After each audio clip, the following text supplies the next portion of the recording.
Assalamualaikum warahmatullahi wabarakatuh. Perkenalkan nama saya Rehan Febrianto Grahadi dengan NIM 1204-2011. Judul TA1 saya yaitu implementasi metode naif Bayes pada sistem diagnosis penyakit mata dengan studi kasus Polimata Rumah Sakit Islam Jemur Sari, Surabaya. Adapun dosen pembimbing saya yaitu yang pertama Ibu Rahmatul Insani STMT dan yang kedua yaitu Ibu Berlian Rahmi Lidiawati SST MMT.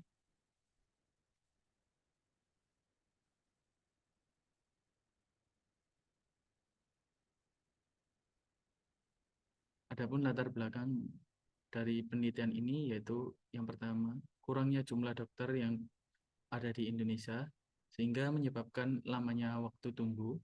Sedangkan lamanya waktu tunggu dapat meningkatkan risiko persebaran penyakit di rumah sakit. Dan yang kedua yaitu dapat meningkatkan rasa frustasi terhadap pasien. Untuk objek penelitian ini yaitu Polimata Rumah Sakit Islam Jemur Sari, Surabaya. Adapun batasan masalah penelitian ini yaitu yang pertama, penelitian ini menggunakan Polimata Rumah Sakit Islam Jemur Sari Surabaya, dan yang kedua yaitu data rekam medik pasien yang digunakan adalah data rekam medik di tahun 2022. Yang ketiga yaitu penyakit yang digunakan adalah penyakit mata yang direkomendasikan dokter mata Rumah Sakit Islam Jemur Sari.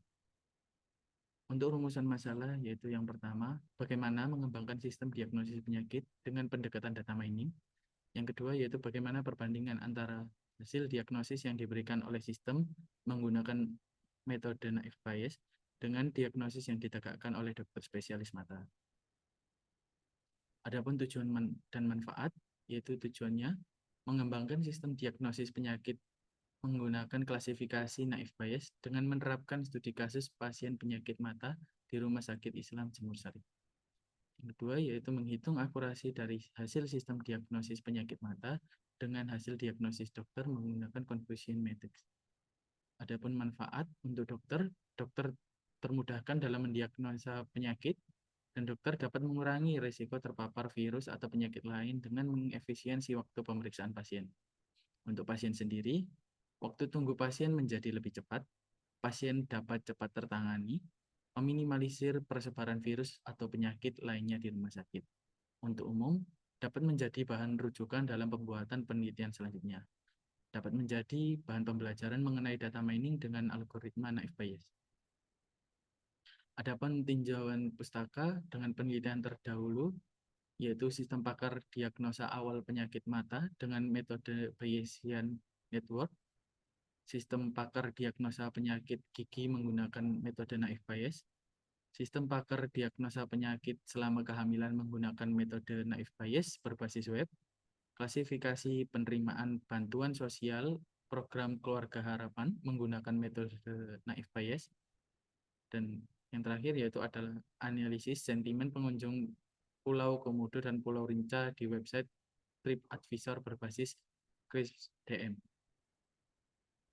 Adapun dasar teorinya yaitu yang pertama tentu ada data mining dan kedua ada naif Bayes sebagai salah satu metode dalam data mining. Yang ketiga yaitu ada sistem diagnosis ataupun sistem expert. Yang keempat ada confusion matrix untuk menghitung hasil akurasi. Dan yang terakhir ada CRISP-DM sebagai kerangka kerja alur life cycle-nya.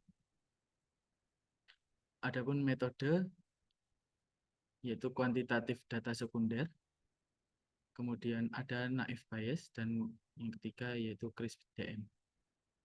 Adapun prosedur penelitiannya yaitu menggunakan CRISP-DM yang dimulai dengan business understanding, yaitu melakukan studi literatur menggunakan jurnal maupun web, ataupun wawancara dengan dokter mengenai jenis penyakit dan sistemnya.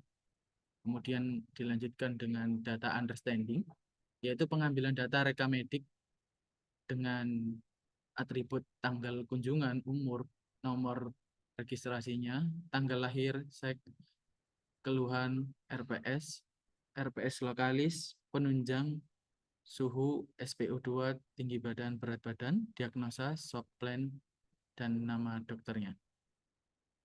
Kemudian lanjut ke data preparation, yaitu penetapan atribut dataset yang akan digunakan, yaitu umur, jenis kelamin, keluhan, diagnosa, dan soft plan.